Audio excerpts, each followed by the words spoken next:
యాదాద్రి భువనగిరి జిల్లా గుండాల మండలం సీతారాంపురం గ్రామంలో ఆదివారం రోజున ఎన్ఆర్జీఎస్ నిధుల నుండి సీసీ రోడ్ల నిర్మాణ పనులను ఎంపీటీసీ అనితా రవికుమార్ ప్రారంభించారు. ఈ సందర్భంగా వారు మాట్లాడారు. యాదాద్రి భువనగిరి జిల్లా గుండాల మండలం సీతారాంపురం గ్రామంలో ఆదివారం రోజున ఎన్ఆర్జీఎస్ నిధుల నుండి సీసీ రోడ్ల నిర్మాణం పనులను ఎంపీటీసీ అనితా రవికుమార్ ప్రారంభించారు. ఈ సందర్భంగా వారు మాట్లాడుతూ కాంగ్రెస్ ప్రభుత్వం ప్రజలకు ఇచ్చిన వాగ్దానాలను నిలబెట్టుకుంటూ గ్రామాల అభివృద్ధి కోసం ఎంతో తోడ్పడుతుందని అన్నారు.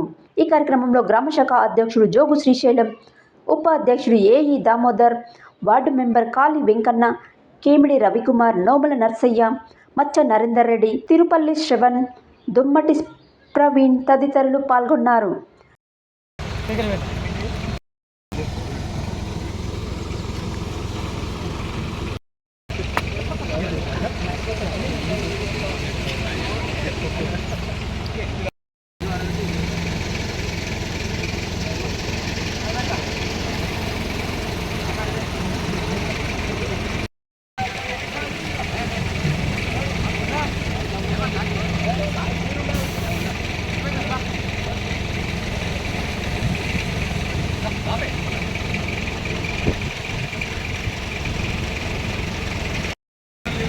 ఒకసారి ఇక్కడ చూడు, ఒక ఫోటో అంతా